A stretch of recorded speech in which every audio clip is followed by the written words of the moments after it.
지난 시간에는 요르단강 동편에 있는 이스라엘 지파, 루벤, 갓, 므낫세 반 지파가 요르단강 동쪽에 있습니다. 그런데 그 중에서 야베스 길르앗에 있는 야베스라는 그 도시에 이웃하고 있는 암몬 족속이 침략을 했습니다. 그래서 이 야베스 길르앗 거주민들이 베냐민 지파에 있는 사울의 기브아에 이르러서 이 사실을 알리고 도움을 요청했습니다. 사울은 하나님의 영이 그에게 임하자 이 이스라엘 백성을 적대하는 암몬 족속을 향해서 크게 분노가 타올라서 사자들을 전국에 보내서 이스라엘 백성을 소집하게 됩니다. 그리고 그가 왕이 된 이후 처음으로 전쟁을 하게 됩니다. 왕이 된 다음에 할 일이 아마 많을 겁니다. 신하들도 임명하고 군대 조직도 정비하고 조세 제도도 개편하고 할 일들이 많은데 하필이면 왕이 되고 나서 제일 처음 맞이한 일이 이웃나라와 전쟁을 하는 것이었습니다. 그리고 이 전쟁이 사울이 왕으로서 지도자로서의 능력과 자질이 있는지 검증하는 한 시험대가 되었습니다. 또 이 전쟁을 통해서 분산되어 있는 이스라엘 지파들의 마음을 한 사람의 지도자에게로 모으는 또 그런 역할을 하게 됩니다. 전쟁을 좋아하는 사람은 아마 없을 겁니다. 전쟁에서 이기거나 지거나 꼭 누군가는 죽거나 누군가는 다칩니다. 이스라엘이 서로 전쟁에서 이긴다고 하더라도 땀 한 방울 안 흘리고 피 한 방울 안 흘리고 이기기는 대단히 어렵습니다. 전쟁을 하면 꼭 누군가는 죽거나 부상을 입습니다. 그러나 전쟁을 안 하면은 생명과 재산을 모두 잃어버리게 됩니다. 그래서 대적들에게 굴복하고 그들의 압제를 당하느니 일어나서 자기와 자기 가족의 생명을 지키고 자기 아이들과 가축들과 재산들을 지키는 것이 필요하기 때문에 전쟁을 하게 된 겁니다. 사울은 결심했습니다. 야베스 길르앗 거주민들을 도와주기로 했습니다. 그래서 이스라엘 전역에 사자들을 보내서 백성을 소집하게 됩니다. 그리고 자기에게 그 소식을 알리러 온 야베스 사람들, 그들이 보낸 사자들에게 내일 해가 뜨거울 때 너희가 구출을 받으리라, 도움을 받을 것이라고 전하라고 했습니다. 해가 언제 가장 뜨겁습니까? 해가 머리 꼭대기에 있을 때가 제일 뜨겁죠. 그럼 대부분 아마도 정오에서 한 1시 정도, 오후 1시 정도, 그때가 아마 제일 뜨거울 겁니다. 자, 그래서 일단 암몬 족속으로부터 7일간 말미를 달라. 그 안에 우리를 구원할 사람을 찾으면은 너희와 싸우고 만약에 우리를 도와줄 이가 없으면 너희에게로 나아가겠다. 그렇게 이야기를 해놓은 상태입니다. 자, 그래서 이 백성을 소집하는데 아무래도 좀 시간이 걸리겠죠. 7일간의 말미를 얻었는데 오늘날처럼 이 도로와 교통통신이 발달한 그런 시절이 아니기 때문에 사자들이 가고 또 그 소식을 듣고 오는 데는 아마 소식 전하고 또 소식을 듣고 오는데 그 중에서 일주일 가운데서 한 3, 4일 이상은 소모가 되었을 걸로 생각합니다. 이스라엘이 남북으로 240km 정도 되고요. 예루살렘이나 베냐민 지파의 기브아는 거의 한 중간 정도에 있다고 보시면 됩니다. 그러더라도 120km죠. 사람이 천천히 걸어서 가는 시속 4km로 10시간 그러면 한 하루에 40km는 갈 겁니다. 전쟁 상황에서 천천히 터벅터벅 걸어갈 리는 없고 나귀를 타든지 말을 타든지 뭔가 가축을 이용해서 달려올 겁니다. 가까운 지파에서는 일찍 올 것이고 멀리 떨어져 있는 저 북쪽에 있는 다한 지파 같은 데는 아마 소집하는데 시간이 걸릴 겁니다. 그러나 어쨌든 소집하는 데 성공한 모양입니다. 내일 해가 뜨거울 때 너희가 구출을 받을 것이다. 도움을 받을 것이라고 했으니까 이제 오늘 저녁에 출발해가지고 밤새 싸우고 내일 낮에는 너희를 구할 수 있을 거라는 겁니다. 7일 가운데서 적어도 한 5, 6일은 소집하고 이 소식 주고받고 그 다음에 이 사람들 모으는데 거의 소모가 된 것 같습니다. 자, 이스라엘 군대가 지금 모여 있는 곳은 베색입니다. 베색은 예스레엘 평야, 예스레엘 평야는 저 북쪽 저 갈멜산으로부터 시작해가지고 쭉 오른쪽으로 요르단강 쪽을 향해서 뻗어 있는 평야입니다. 그 예스레엘 평야의 오른쪽 끝 부분이 이제 베색이고 베색에서 강 건너면 요르단강 건너면은 바로 이웃 지방 그 길르앗 야베스 길르앗 약간 북쪽에 도착하게 됩니다. 요르단강 사이에 두고 베색과 야베스 길르앗이 거의 강 건너편에 서로 마주보고 있는 그런 위치입니다. 저녁에 출발해서 한밤중에 기습 공격을 가하고 날이 밝을 때까지 싸우고 그리고 한낮이 되면은 그때는 아마 전쟁의 승패가 갈려서 야베스 길르앗 거주민을 구할 수 있을 거라고 생각을 한 겁니다. 자, 야베스에서 온 사자들은 기뻐하면서 돌아가서 소식을 전했습니다. 강 건너편에 있는 우리 이스라엘 백성이 암몬 족속의 손에서 우리를 구원하기로 군대를 보내주기로 했다. 그 소식을 듣고 야베스 거주민들이 일제히 크게 기뻐했습니다. 이긴 것도 아닌데 전쟁하지도 않았어요. 이길지 질지 아무도 모릅니다. 근데 어쨌든 구원하러 온다는 소식 그것만 듣고도 기뻐했습니다. 왜냐하면 아무도 도와줄 리가 없고 이제 자칫 잘못하면 도와줄 리가 없으면 무조건 항복하고 나가서 굴욕을 당하고 그들의 종이 되는 수밖에 없기 때문입니다. 자, 도와주러 온다, 구원하러 온다. 그 소식만 가지고도 기뻐하고 소망을 품습니다. 근데 만약에 너희가 내일 날이 뜨거울 때 구원을 받을 것이다 이게 아니라 당신은 이미 구원받았습니다. 예수님이 이미 당신을 구원하셨습니다. 이런 소식을 들으면 얼마나 기쁘겠습니까? 온 세상 죄를 대신하여 예수님께서 당신을 위하여 십자가에서 대신 죽으셨습니다. 예수님이 사망 권세 이기셨습니다.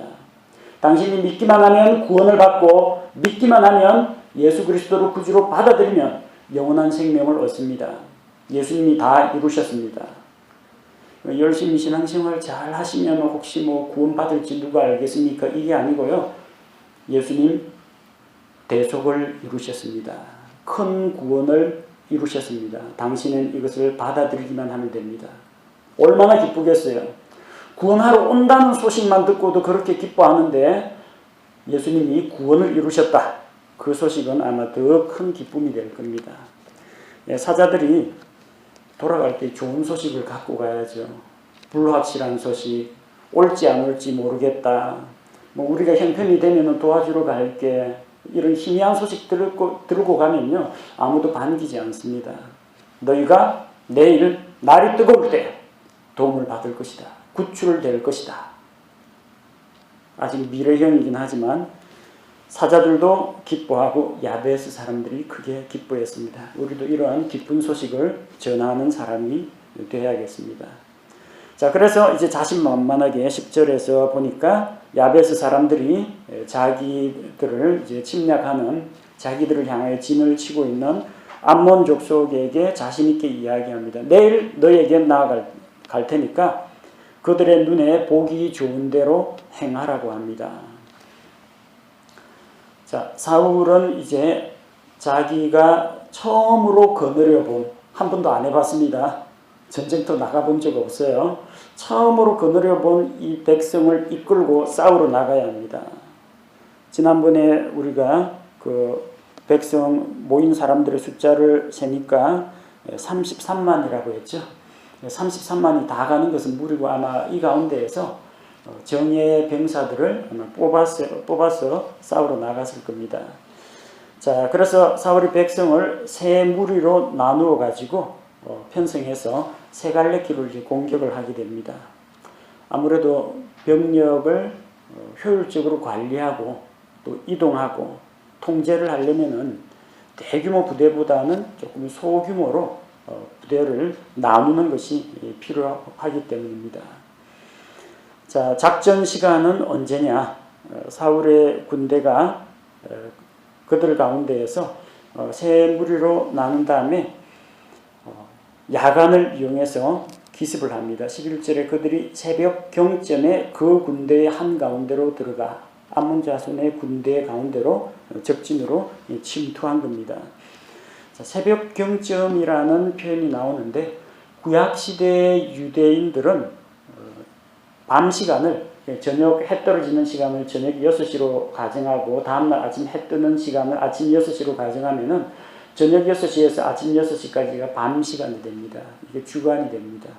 아침 6시부터 저녁 해질 때까지가 낮 시간대가 됩니다. 이 밤 12시간을 구약시대에는 세 부분으로 나누었습니다. 그래서 첫 번째가 이제 경점들이 시작되는 때라고 합니다. 예레미야 애가 2장 19절에 이런 표현이 나옵니다. 밤에 일어나 부르짖을지어다. 경점들이 시작되는 때에 내 마음을 주의 얼굴 앞에 물같이 쏟을지어다. 굶주림으로 인해 모든 거리의 높은 곳에서 기진한 상태에 있는 내 어린 자녀들의 생명을 위하여 그분을 향해 내 손을 들지어다 하였더라.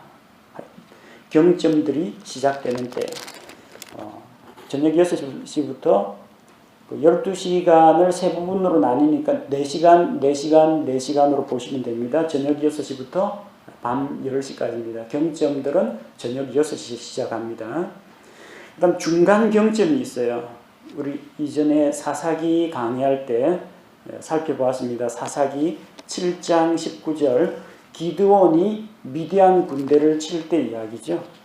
사사기 7장 19절에 보니까 이에 기드온과 그와 함께한 100명이 중간 경점이 시작되는 때, 아까는 경점들이 시작되는 때고 지금은 중간 경점, 그 세 부분 가운데 두 번째죠. 한 가운데 있는 두 번째 경점입니다.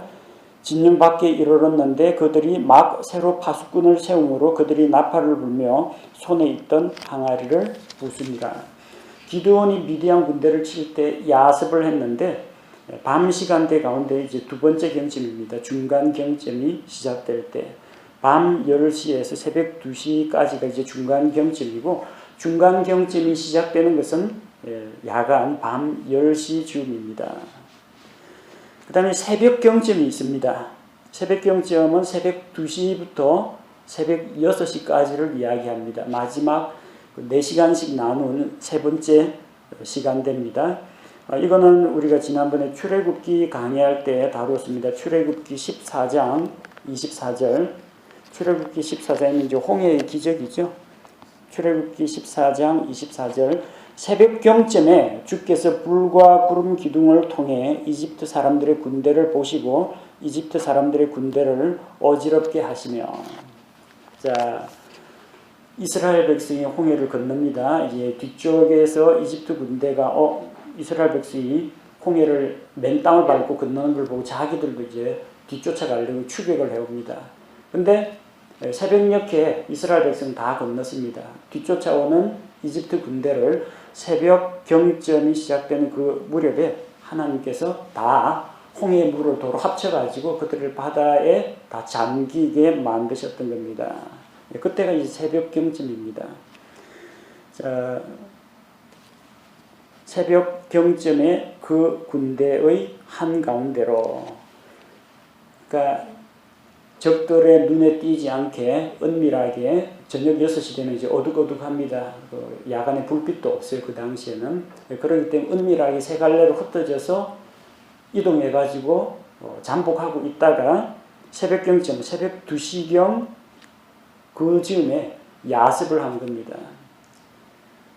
암몬 족속들은 방심하고 있어요. 왜냐하면 저 낮에 저 야베스 거주민이 와가지고 내일 아침에 너희들한테 나갈 테니까 너희 보기에 좋은 대로 하라. 그 말을 듣고 자기들은 항복하러 나오는 줄로 알고 방심하고 있습니다.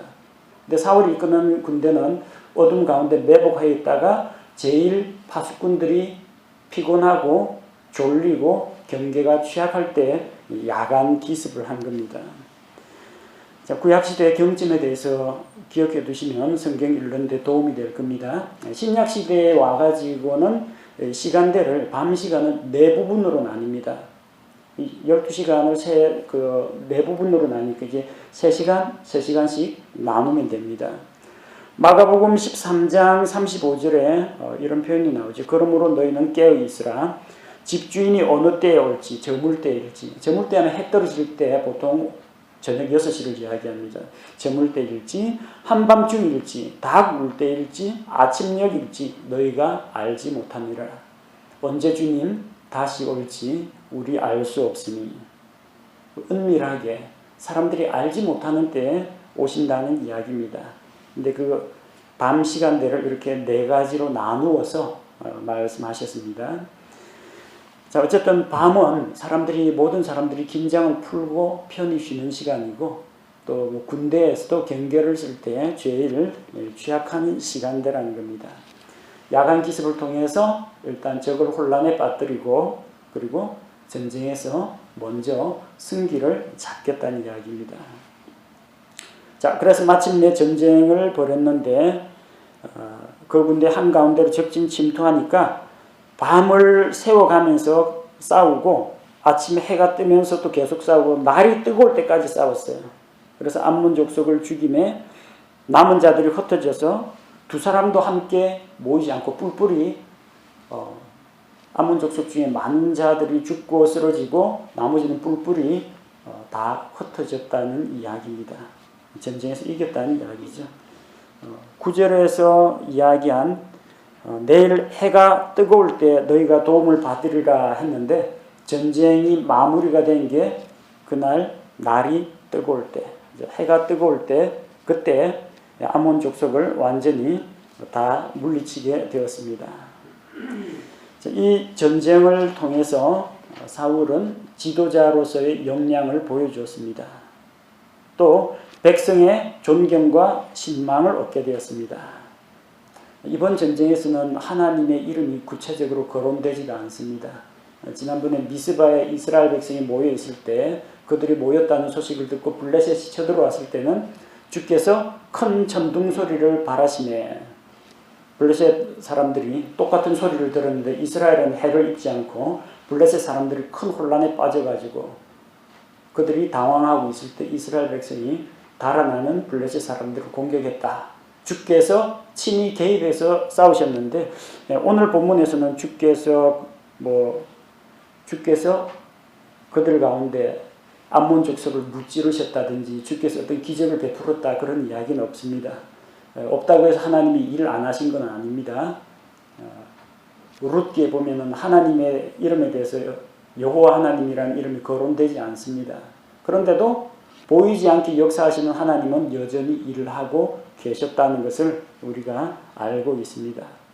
전쟁은 주께 속한 것인즉 이 이스라엘과 암몬 족속 사이의 전쟁도 주 하나님께 속한 것입니다. 하나님께서 보이지 않게 역사하십니다. 주의 영이 사울 왕에게 임했잖아요. 그리고 이 전쟁에 대한 어떤 전략, 전술 어디서 나왔겠습니까? 주의 영이 임한 사울에게서 나왔습니다. 하나님께서 사울 왕을 통해서 지도자를 통해서 이 전쟁에 개입하고 있다는 것을 보여주고 있습니다. 또 우리가 사울의 고백을 통해서 알 수가 있죠. 13절에 주께서 오늘 이스라엘 안에서 구원을 이루셨으므로 내가 백성을 이끌고 이 야베스 길르앗으로 구조했다. 사울은 그렇게 말하지 않았어요. 주께서 이날 이스라엘 안에서 구원을 이루셨다. 물론 발로 뛰면서 싸운 것은 사울과 이스라엘 백성입니다. 근데 승리를 주시는 분은 누구냐? 주 하나님이라는 것을 우리가 알 수가 있습니다. 전쟁에서 이기고도 사울은 자기 잘했다는 이야기는 하지 않습니다. 주께서 구원을 이루셨다. 하나님께서 하신 겁니다.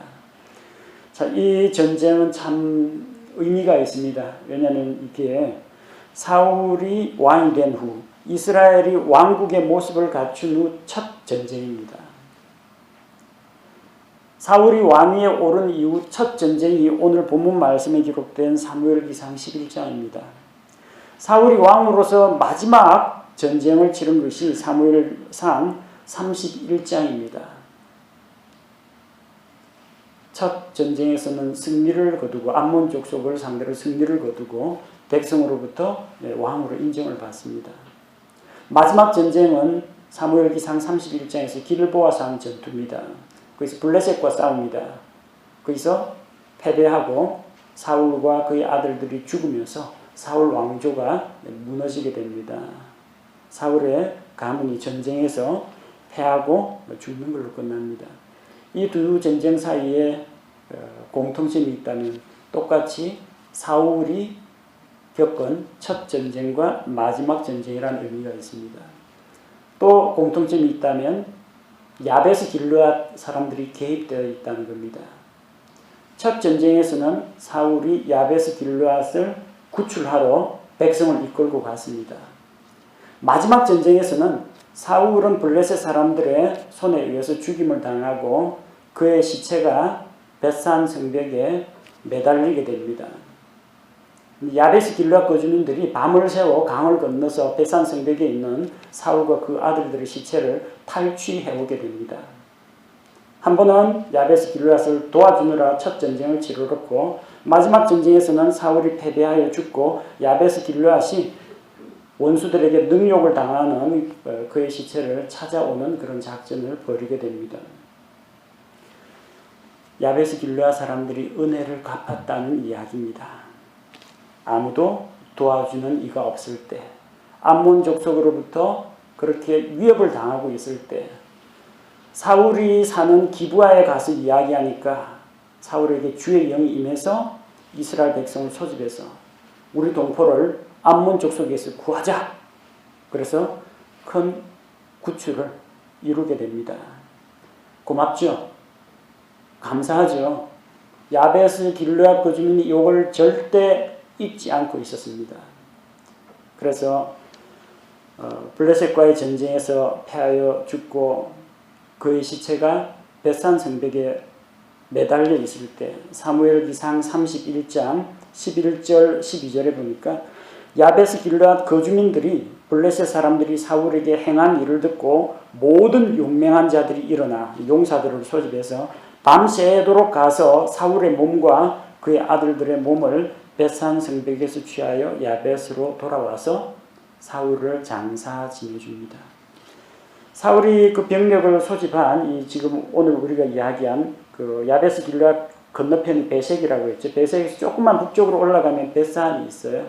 거기서 일어났던 일입니다. 그래서 야베스 길르앗 거주민들처럼 신세를 졌으면 은혜를 입었으면 은혜를 기억하고 또 은혜를 갚을 줄 아는 것, 이게 사람이 살아가는 모습입니다. 우리는 하지만 때로는 은혜를 알고 고마워하고 감사하지만 갚을 수 없는 은혜도 있습니다. 하늘을 두루마리 삼고 바다를 먹물 삼아도 그 크심의 하나님의 사랑은 말로 표현도 못하고 측량할 수도 없고 갚을 수가 없어요. 나를 위하여, 나와 같은 죄인을 위해서 하나님의 아들 예수 그리스도께서 십자가에서 대신 못 박혀 죽으신 그 은혜를 뭘로 갚겠습니까? 갚을 방법이 없어요. 내가 감사하지 못해서가 아닙니다. 너무나 그 은혜가 크고 놀라워서 갚을 수가 없어요. 우리는 값 없이 하나님께서 주신 은혜로 구원을 받았습니다. 갚을 수는 없습니다. 그러나 하나님의 은혜에 감사하며 보답하는 마음으로 살아갈 수는 있습니다. 내가 빚 갚겠다 생각하면 절대 못 갚습니다. 그러나 내가 하나님의 은혜에 빚진 자라, 나는 복음에 빚진 자라, 나는 사랑에 빚진 자라, 이렇게 생각하면 그 빚을 다른 사람에게 갚으면 됩니다. 내가 먼저 믿었으니까 아직 믿지 않고 있는, 아직 구원받지 못한 내 친구, 내 가족, 내 친척, 혹은 내가 만난 사람에게 하나님께서 내게 주신 그 구원의 은혜를 그 사람에게 나눠주면 됩니다. 하나님께서 또 그 일을 기뻐하십니다. 하나님께는 갚지 못하지만 하나님의 은혜에 감사하는 마음이 있는 자는 복음의 빚진 자로, 은혜의 빚진 자로 살아가면 됩니다. 전쟁에서 승리를 거두고 나니까 모처럼 한자리에 모인 각 이스라엘 모든 지파 민족들, 모든 지파족과 그 가족들을 이제 사울을 향하여 구심점을 딱 잡고 왕국을 이루게 됩니다. 그리고 백성이 이제 와서 이야기합니다. 그때 제비뽑기에서 사울을 왕으로 하나님께서 세우셨다는 것을 우리가 확인을 했는데, 그때 이 사람이 어떻게 우리를 다스릴 왕이 되겠느냐 하고 사울에게 예물을 바치지도 않고 가버렸던 벨리알의 아들들, 벨리알의 자손들을 끌어내라고 합니다. 사무엘기상 10장 27절에서 그러나 벨리알의 자손들은 이르되 이 사람이 어떻게 우리를 구원하겠느냐 하고 그를 멸시했습니다. 멸시했는데 12절에서 백성이 이야기합니다. 사울이 어찌 우리를 통치하겠느냐 한 자가 누굽니까? 그 사람들을 끌어내소서 우리가 그들을 죽이겠나이다. 사울을 왕으로 인정하고 사람들이 지지하는 세력들이 모였습니다. 사울은 자기를 반대하는 벨리알의 자손들에 대해서 아무런 원망과 불평도 하지 않았습니다. 지난번에 우리가 10장 27절에서 봤죠.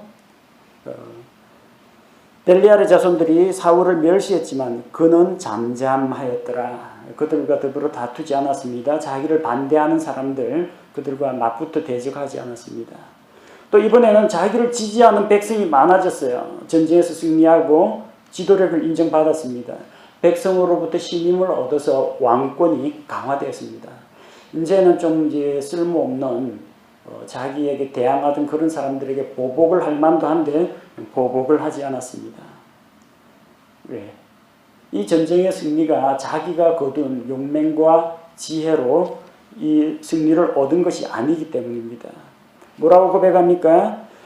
자, 주께서 오늘 이스라엘 안에서 구원을 이루셨으므로, 누가요? 주께서 구원을 이루셨으므로 이날에는 사람을 죽이지 못하리라.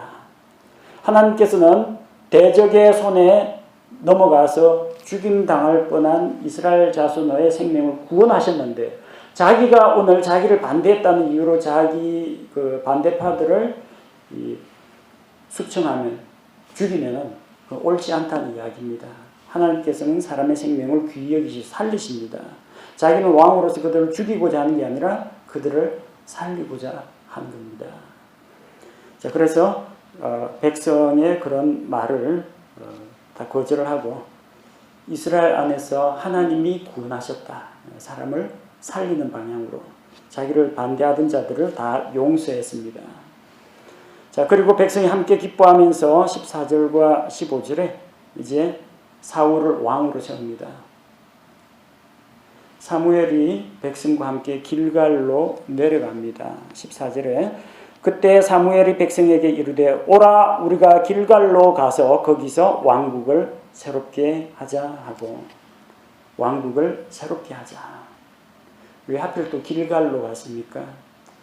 길갈은 여호수아 4장 19절 말씀에 보면은 그 요르단강 저 동편에서 하나님의 언약궤를 맨 제사장들의 발이 요르단 강물에 딱 닿자마자 쩍 강물이 아래쪽은 계속 흘러가고 위쪽에서는 강물이 딱 멈춰가지고 역류해서 저쪽에 웅덩이 쪽에 물이 보이면서 그쪽에 물이 쌓이면서 강이 마른 요단강을 건너왔습니다. 건너와가지고 처음으로 장막을 친 곳이 어디냐? 길갈입니다. 길갈이라는 이름의 뜻은 이제 굴러간다는 이야기입니다. 뭐가 굴러갔느냐? 이집트의 수치가 굴러갔다는 겁니다. 이집트의 노예 생활, 종로로 단 거기서 완전히 해방되어서 약속의 땅에 들어왔다는 이야기입니다. 그리고 그 이집트의 수치가 그들에게서 굴러갔다, 떠나갔다는 이야기인데, 그들이 수치스러웠던 게 뭐냐면 하나님의 백성으로서 아브라함 언약을 가진 자로서 할례를 받지 못했다는 이야기예요. 할례 받지 못한 자들. 왜? 광야에서는 할례를 주기 어려워가지고 광야 도중에서 태어난 그 이세들은 할례를 받지 못하고 약속의 땅에 들어와서 길갈에서 할례를 받았습니다. 할례를 받았다는 건 뭘 말합니까? 아브라함 언약을 내 몸에 새긴다는 이야기입니다. 하나님의 백성으로서 하나님 백성 원래 하나님 백성인데 그것을 몸에 새겨서 확실한 증거로 삼았다는 이야기입니다. 그래서 이집트의 모든 수치, 할례 받지 못하던 자들과 함께 거주하며 그들의 종이 되었던 그 수치가 이제 하나님의 백성이 되고 또 하나님의 백성이 되었다는 확증의 표를 받고 하나님이 약속하신 땅에 이르렀기 때문에 길갈에서 그 모든 수치가 굴러갔다는 겁니다. 이스라엘 백성이 처음으로 진을 친 곳이고요. 길갈에 왔을 때 40년 동안 그들에게 내리던 하늘의 만나가 이제 그치게 됩니다. 그리고 가나안 땅의 곡식들을 먹게 됩니다. 이스라엘 백성이 가나안 생활을 처음 시작한 곳이 길갈이라고 보시면 됩니다.